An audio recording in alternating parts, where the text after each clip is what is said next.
And I want to introduce our first speaker, Erin Mignault.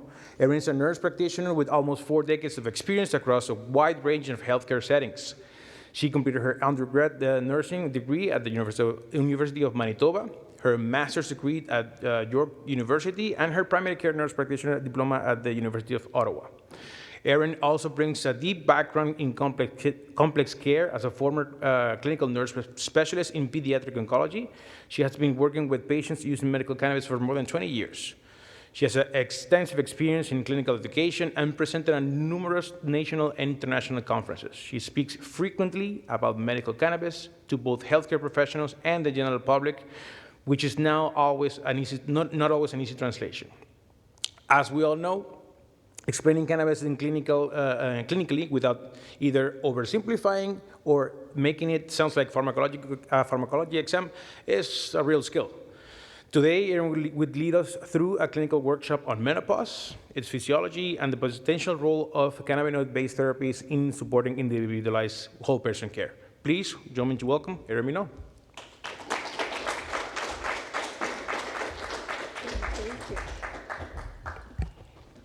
Thank you, everyone. Before I start, I just want to acknowledge the foresight of the people at Avicanna for even thinking about this topic. This is a topic that is often forgotten, often pushed aside, and the most common comment that I hear from women is that I didn't talk to anybody about it because nobody asked. So I'm really, really privileged to be here to actually change the dialogue and to hopefully change the thought process of some of the people in this room around how we can support women better through this transition, which is a natural transition in every biological female's life.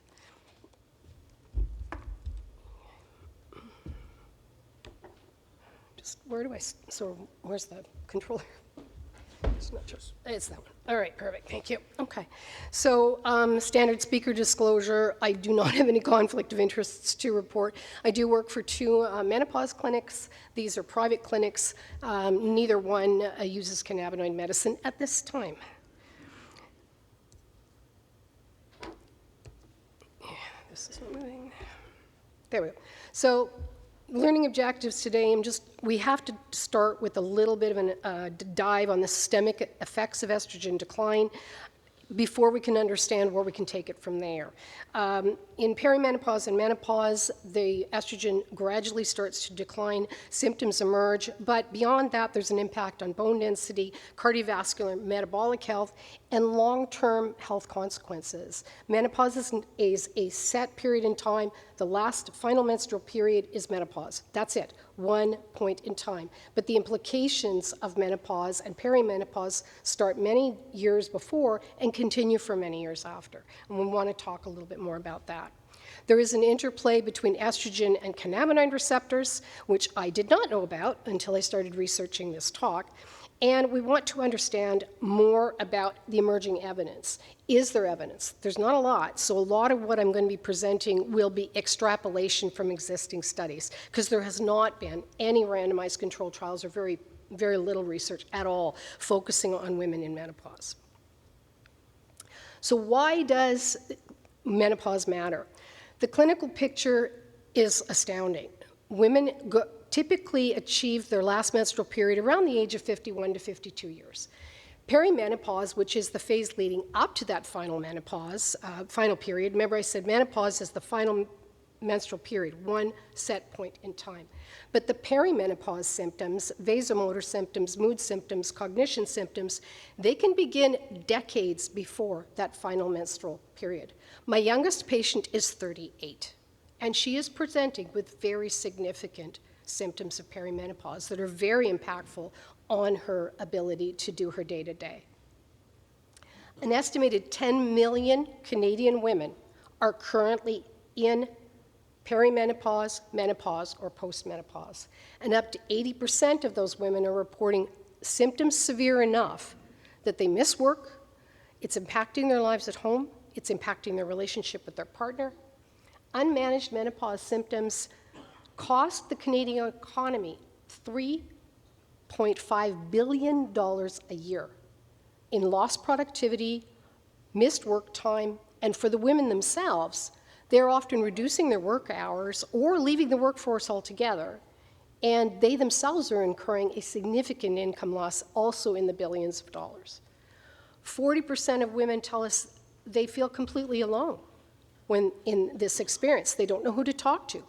Their primary care provider didn't discuss it with them. They don't ask any questions. They don't want to bring it up. They're ashamed in some cases. They're embarrassed in some cases.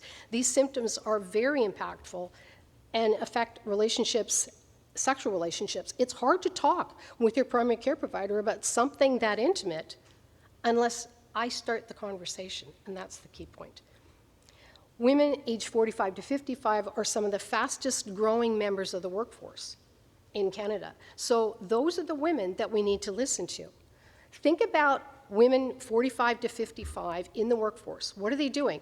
They're usually at the peak of their careers. They're CEOs, they're managers, they're trying to manage complex projects, they might be directing teams, and all of a sudden, perimenopause hits and everything goes sideways, and they can no longer function in the way that they wish to do or need to do. So why is that? It's because there's very significant symptoms associated with estrogen decline. So hot flashes are the primary driver that we see. Women, up to 80% of women, 85% will report hot flashes. They can start 4 to 7 years prior to that final menstrual period, and in many cases continue for several years afterwards. So women can be in this phase for 15 plus years. I have women in their 70s that are still struggling with hot flashes. Estrogen receptors are present in the prefrontal cortex, in the amygdala, in the hypothalamus, and all of those areas of the brain are critical for executive functioning, word processing, memory, mood stability, all these things. And all of a sudden, those receptors are not being triggered. Mood is a huge issue. There's actually an increased risk of anxiety for women in this time of their lives, even if they've never had anxiety and depression before. This can rear its ugly head. Interestingly enough, there was an article published in 2015, and I happened to trip over it completely accidentally in my research. A guy by the name of Brinton and his team, and they proposed menopause as more of a neurological transition state. That never caught on because that article is really old. But when I started doing the research, it started to make a lot of sense, and I think I'm going to start using that phrase. The long-term health consequences are often not considered.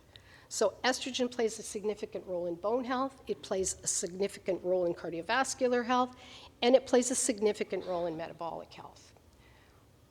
In particular, bone health, the effect is quite shocking. As estrogen declines, women begin to lose bone mass. And you look at bone density, a loss of 20% in that first 5 to 7 years after the final menstrual period. It does stabilize, it settles down, it's about 2% per year after that, but that's a significant loss of bone density. And as women get into postmenopause, we know that osteoporosis risk jacks up. We start assessing women usually 60, 65 with BMDs and DEXA scans, and we know that the incidence of osteoporosis is very, very high. And there's a direct estrogen connection to that. As far as cardiovascular effects, estrogen deficiency affects endothelial cells and vascular pliability. So as estrogen declines, you get endothelial dysfunction, you get increased arterial stiffness. For the internal medicine folks in the room, increased arterial stiffness, what's next? Hypertension. Lipid profile starts to go out the window, in particular triglycerides and low density. Lipoproteins start to rise. The high density, which is our good cholesterol that we want to see, it tends to go down.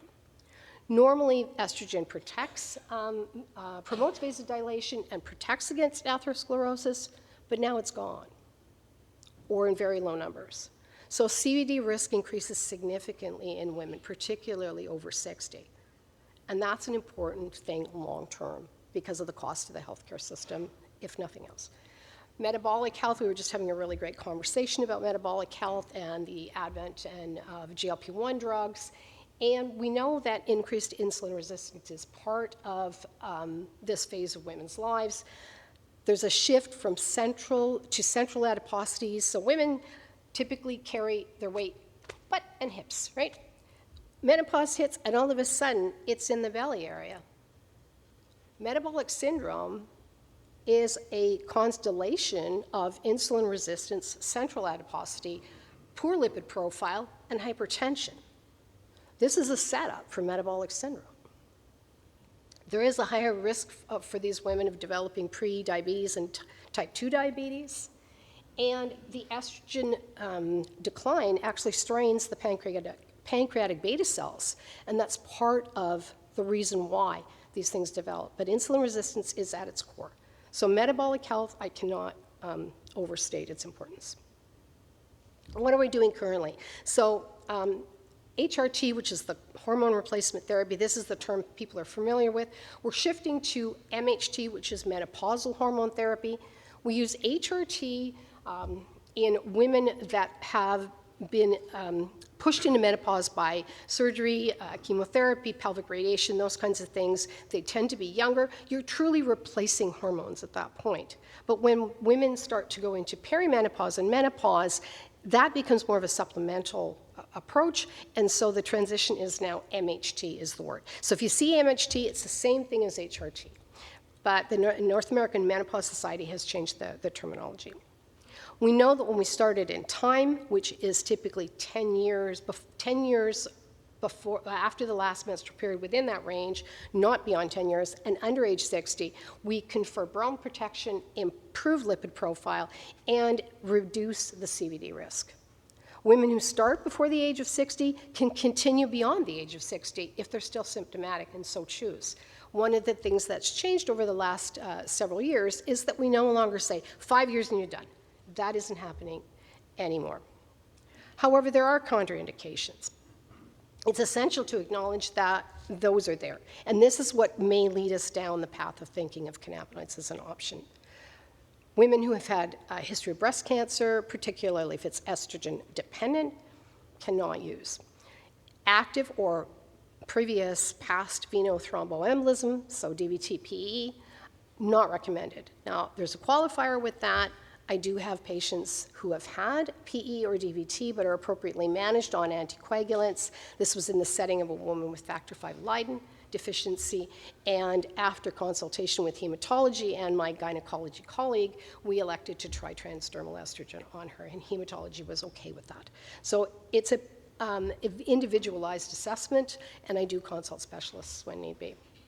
Active liver disease is an absolute contraindication, for at least for oral, and unexplained vaginal bleeding. We never start any type of hormone therapy until we understand where that bleeding is coming from, because it can be endometrial cancer, so we have to look that through. No cardiovascular disease, we're not going to start anything. We'll go to the non-hormonal options, which I'll talk about in a minute. Many women, for whatever reason, cannot take hormone replacement therapy, the actual hormones, or they choose not to. People may remember the Women's Health Initiative study from 2002. Now, many of those results have now been revised, and the study has been critiqued, and we know that the study findings really shouldn't have guided our decision-making. They did, but we've pulled a bit back from that. But be that as it may, it's a little like that MMR autism study that just will not die, despite everyone's efforts to get it out of our discourse. It's the same idea. That Women's Health Initiative study is still in the back of some women's minds, and they are concerned about the risks presented in that study and don't want to go down the hormonal path. So what kind of hormone stuff do we have? Well, we've got systemic estrogen, either oral, transdermal, or gel. I tend to use the latter two. We always add a progestogen for endometrial protection. This is critical if the woman has a uterus. If she has had a hysterectomy, in theory, progesterone is not needed. However, there's some nuances with that as well. There is something called genitourinary syndrome of menopause, and this is one of the more problematic conditions that women experience because it continues. Hot flashes get better. GSM does not. It's progressive and gets worse. So GSM used to be called vulvovaginal atrophy. We now have revised that statement about 10 years ago. It's now genitourinary syndrome of menopause. And that was changed because it reflects better the constellation of symptoms we see with women. So you will have vaginal dryness for sure, decreased lubrication during intercourse, sometimes dyspareunia or pain with penetration, but you will also see frequent urinary tract infections, bladder leakage, and a number of other genitourinary symptoms. I have a woman in her 70s who we are currently discussing adding some vaginal estrogen or DHEA because she's had, I think, 4 UTIs, culture-positive UTIs in the last 6 months. And I'm at the point where I don't want to give her more Cipro because that's the only thing that seems to work. I'm getting concerned about the number of antibiotic prescriptions, so we need to find another way. There's a new formulation called a TSEC, which is a tissue-selective estrogen complex that has the conjugated oral estrogen in it, but also something called basidoxifene, which is similar to tamoxifen. If people are familiar with tamoxifen in breast cancer, it's in the same family of drugs. It confers endometrial protection without a progestogen. So if patients are sensitive to progesterone effects, I can switch to that. Bioidentical hormones, this is a topic that you will see if you follow anything on social media around menopause, you're going to hear about bioidentical, bioidentical, bioidentical. People have the perception that bioidentical means safer. Bioidentical simply means that it was derived from a natural source and functions like the body's own natural hormones. Conjugated estrogen, the oral formulation, is derived from mare's urine. Bioidentical products are derived from either yam or soy. But there's a lot of discussion amongst women and on social media platforms that bioidentical hormones are compounded. The challenge with compounding is the lack of consistency. There isn't a lot of quality standards, and the menopause societies, both in Canada and the US, neither recommend compounded formulations. There are bioidentical formulations approved by both Health Canada and the FDA, and that's the direction we want to take it. There is a new drug called timolone, which is a synthetic steroid with estrogenic, progestogenic, and androgenic activity. It can be used as a standalone, but we typically only use it short-term and only in women after menopause, not for perimenopausal women. So some limitations there in terms of what my options are. There's a huge treatment gap. SSRIs and SNRIs can work in the appropriate doses for some patients. We all are familiar in this room with the side effects of those medications, so not necessarily great. There's a brand new drug called fezolinetant, and that is something that affects the thermonuclear zone, which is part of the mechanism of vasomotor symptoms. However, it costs $700 a month. And the other problem with it is it's hepatotoxic, which means I got to monitor liver functions at baseline, I got to monitor them at 3 months, 6 months, 9 months, et cetera. So beyond the cost, there's the inconvenience for the patient of having to get multiple blood tests and see me on a regular basis to make sure everything is okay. So not necessarily a great option. The other thing with these drugs is they don't work as well as HRT. So not the best solution. There's a significant unmet need, and that's how we got here.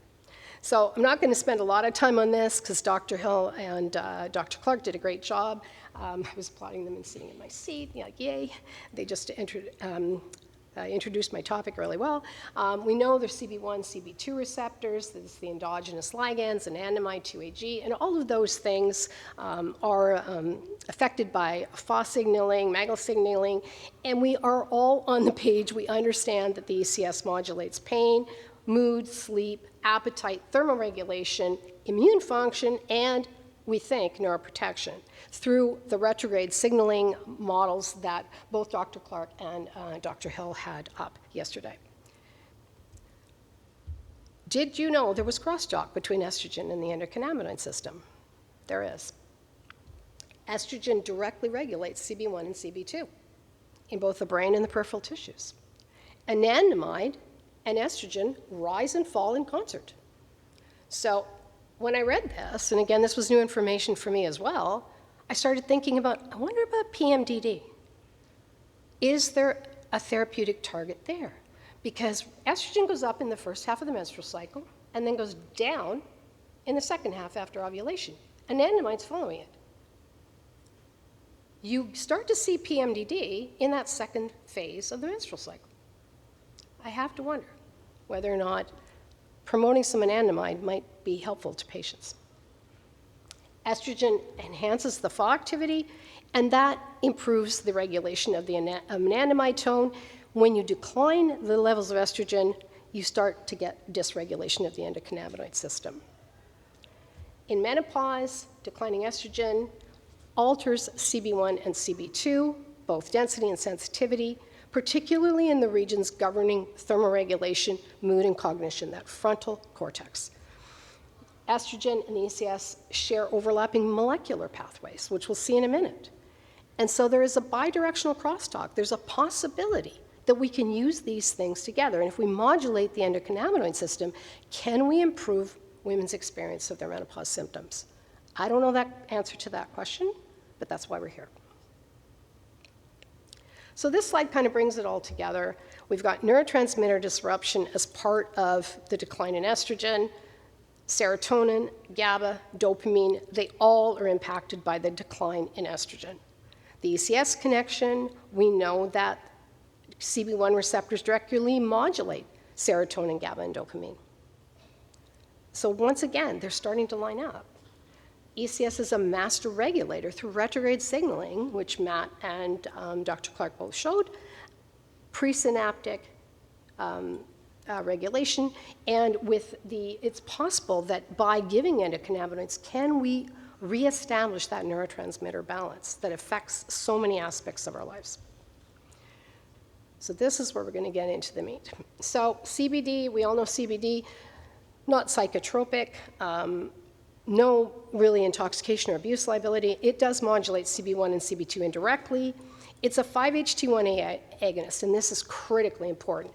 TRPV1 desensitization is also part of CBD's actions, and it reduces pain, may modulate some temperature regulation that's being explored. And we believe it's anti-inflammatory. And inflammation is going to come up in the next couple of slides. So symptom targets, how do we target? The multi-targeted pharmacology is what makes CBD interesting for menopause. Potentially addresses multiple symptom domains rather than just one. So if you're 5-HT1A and you're TRPV1, this is helpful for thermoregulatory control. That's where your vasomotor symptoms are coming from. That narrowing of the thermoregulatory window is the problem.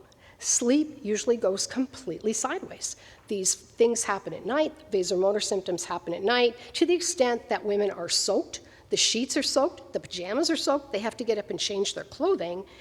And what happens after a hot flash is because you're completely soaked and your body is struggling to regulate your temperature, you start to shiver. So it's a very unpleasant experience for women, very, very unpleasant. And it would be lovely to be able to mitigate that. Anybody who works within any population, whether it's chronic pain, mood disorders, whatever, we know the critical role that sleep plays for people. And when I teach people about managing those conditions, I always say, focus on the sleep, figure out what's going on, and fix that first, because if you don't fix sleep, you fix nothing. Nothing's going to get better until people get good sleep. Mood and anxiety, we know that CBD seems to work for mood and anxiety quite well, dose dependent to some degree, but there's fairly good research on mood and anxiety. There's good research on pain and inflammation, again targeting TRPV1 and COX2 pathways. And the latest kid to come to the table is neuroprotection. There's some research being done now in Alzheimer's disease, ALS, Huntington's disease, and the NFL is looking at CBD for CTE. So neuroprotection is becoming a huge, huge, huge thing to look at, and CBD may help us there. THC also has a role. We know it's psychoactive, can be impairing, particularly at higher doses. My clinical experience is if you keep the doses low, people usually don't experience severe side effects.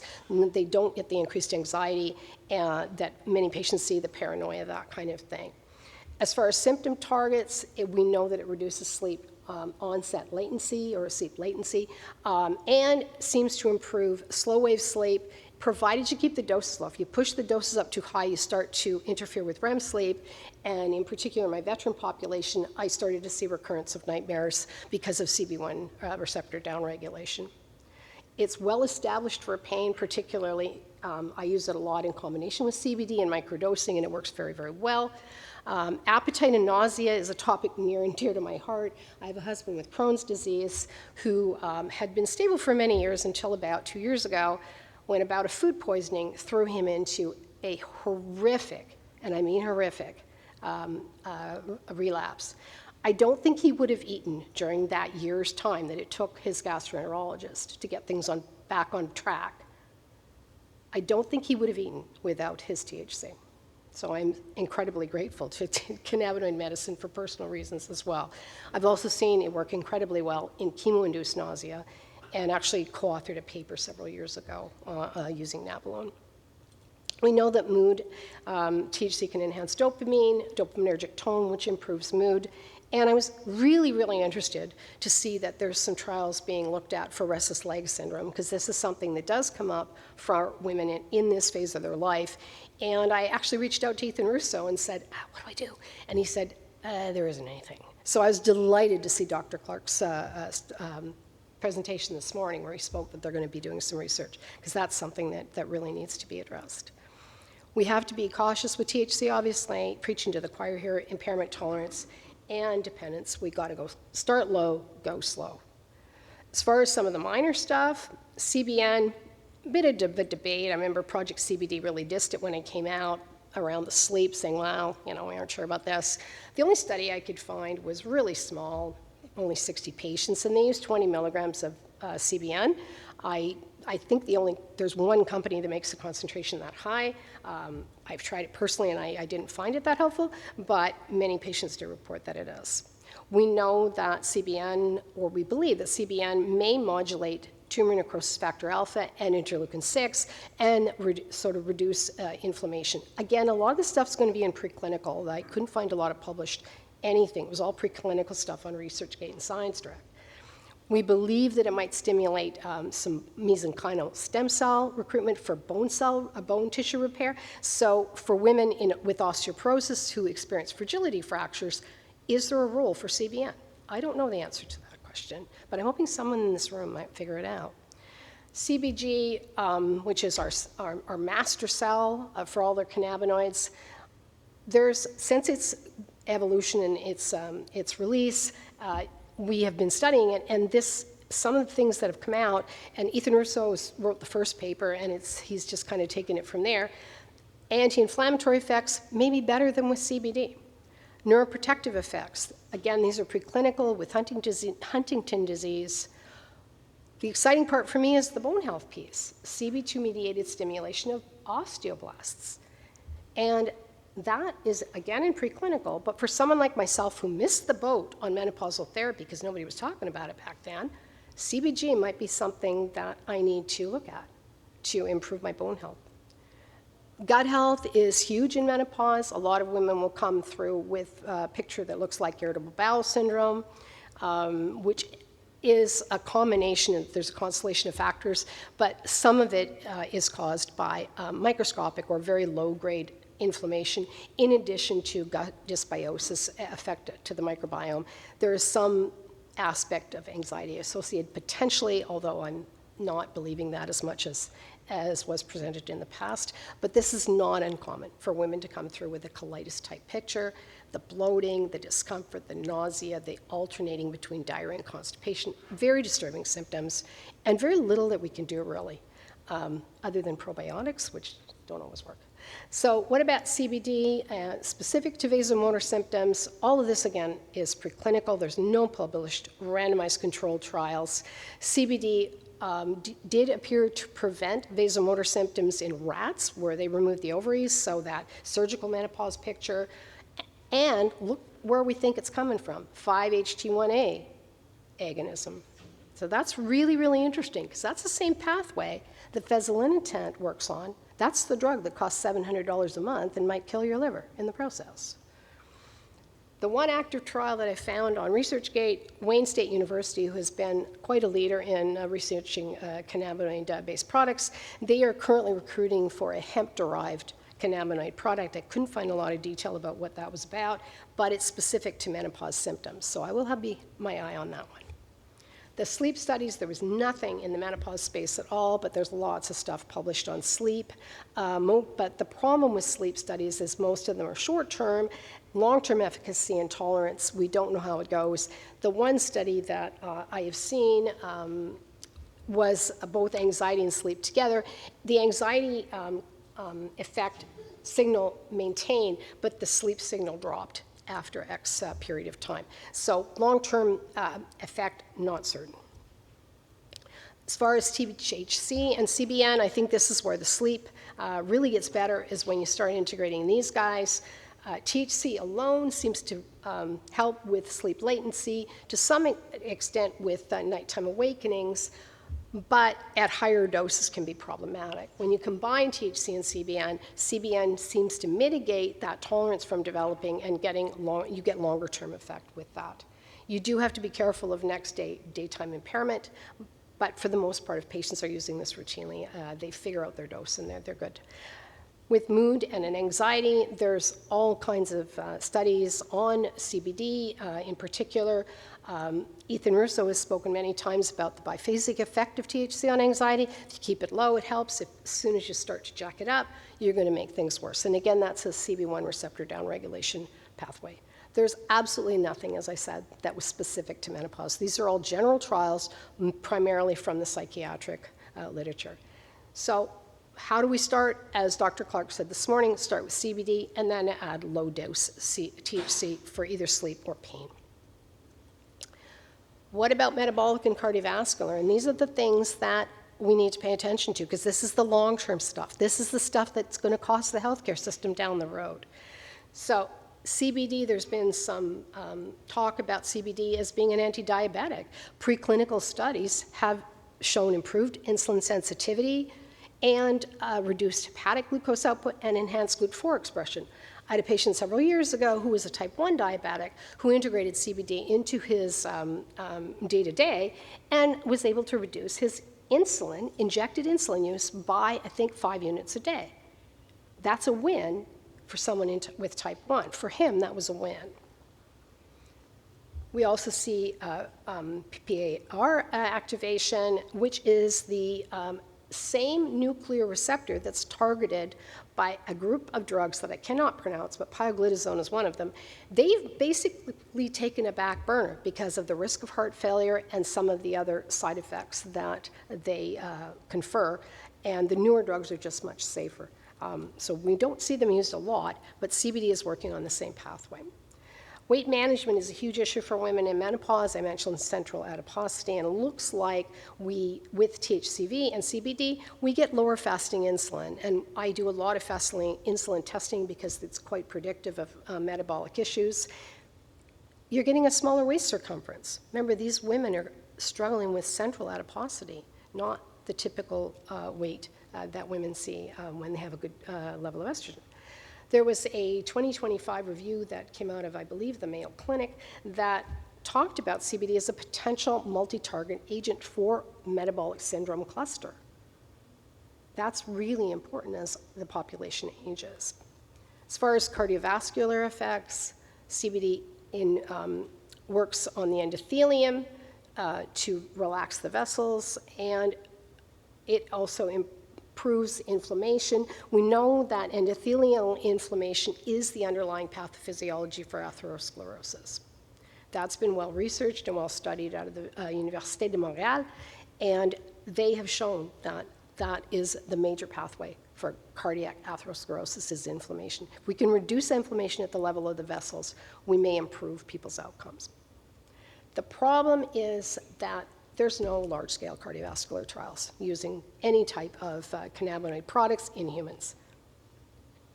But there's lots of preclinical research to suggest that maybe there should be. Neuroprotection, one of the biggest challenges women have in menopause is the dysfunction of the frontal cortex. They are often, as I said, in positions of very important authority. They are managing teams, CEOs, highly functioning. All of a sudden, she's tripping over her words. She can't remember what she was just going to say. all the tabs. Have you ever been in a Zoom meeting and seen all the tabs open on someone's computer when they're going to share their screen? They can't keep track of what tabs are open. They can't concentrate, they can't focus, they can't remember what they told you yesterday. Those things have huge impacts, and this is why women will leave the workforce at this age and stage of their lives. So I can't understate how important neuroprotection may be in this population. And we know that CBG has potentially good effect, and CBD possibly as well.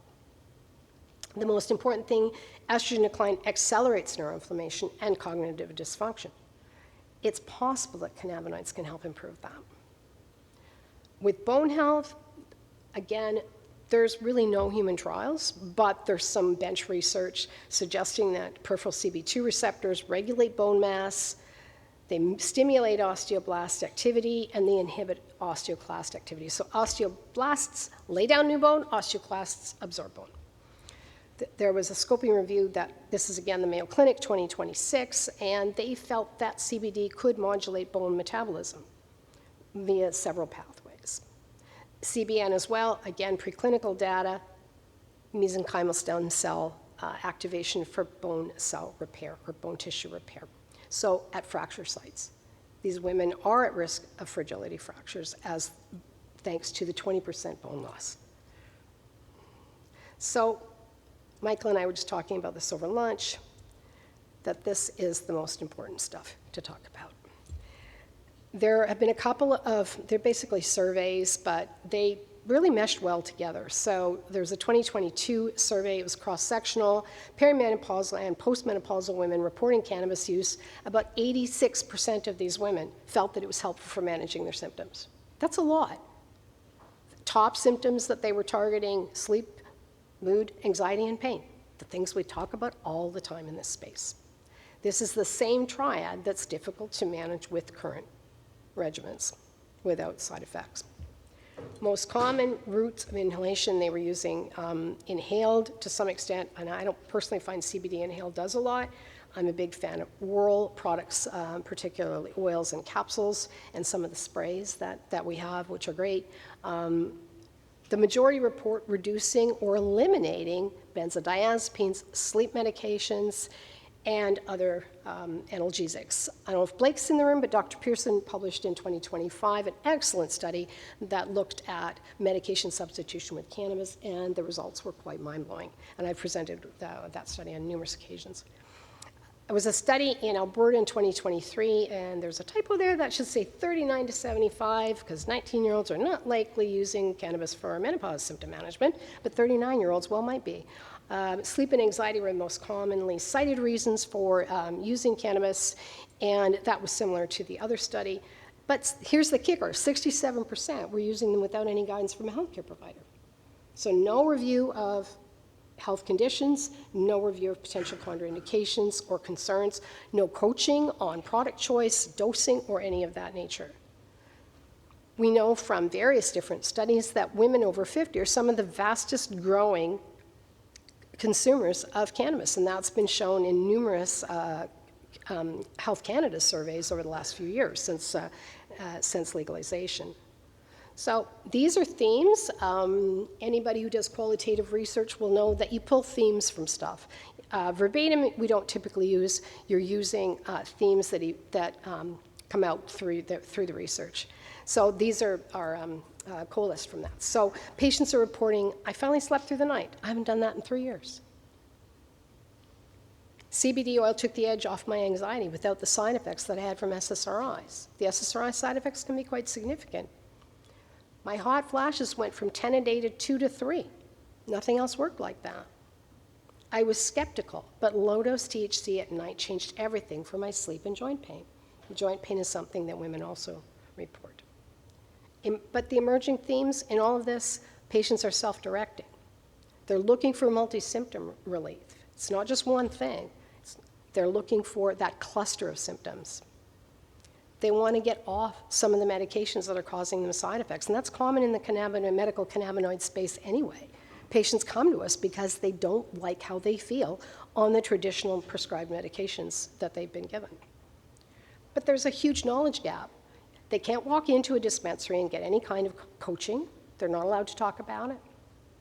They may not know how to access care. They're afraid to ask their primary care provider, because I've had women come to me for assessment in a cannabis space and them say to me, "You're not going to tell my family doctor, are you?" Because right now, family doctors, primary care providers are gold. If you have one, you hang on to them.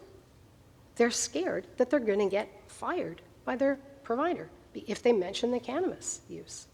That's problematic, because as a provider, I want patients to be transparent or feel that they can be transparent so that I can properly guide them and that I don't accidentally prescribe them something that might interact with cannabis.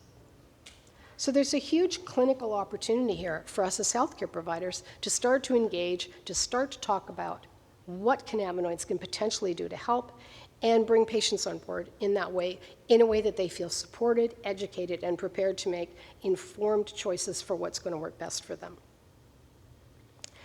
Key takeaways: the endocannabinoid system is a master regulator, neurotransmitter balance, thermoregulation, bone, immune function. All of those things are not new to anybody here.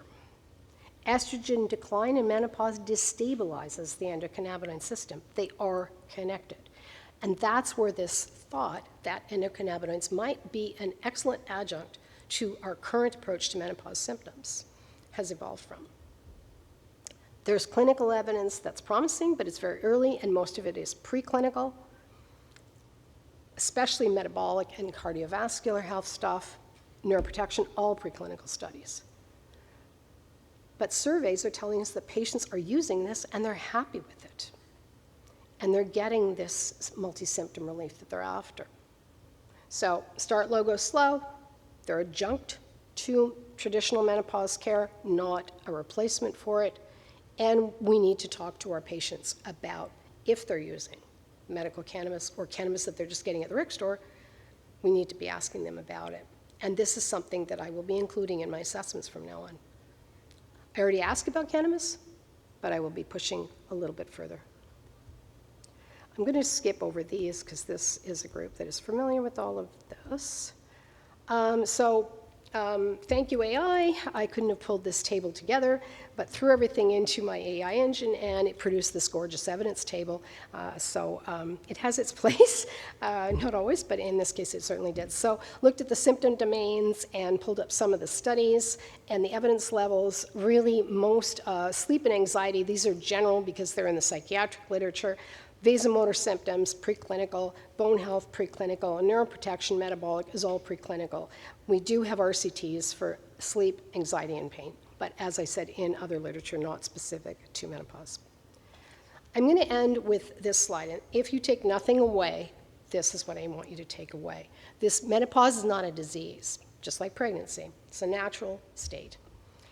Menopause is a natural transition that every biological female on the planet, if you have ovaries, you're going to go through menopause at some point. Those women deserve support, they deserve understanding, they deserve informed care. They deserve to be heard, and they deserve to feel listened to. Current options are full of gaps. There's women that can't take hormones or don't wish to.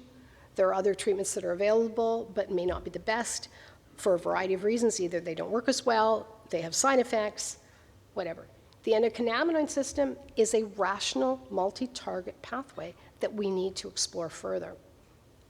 And our role as clinicians is to make sure that when the woman is in front of you, that she feels listened to, heard, and validated. The Japanese have a very interesting perspective on menopause. Asian women typically don't experience menopause to the same severity as North American women. And I think that's because how their culture views menopause. Menopause is seen as a positive time, a renewal of energy, a change of season in someone's life. It's a time of transformation, wisdom, and a renewed purpose. And when you frame it like that, it feels very different to my 38-year-old woman who, when I told her she was in perimenopause, said to me, "So I'm an old hag now."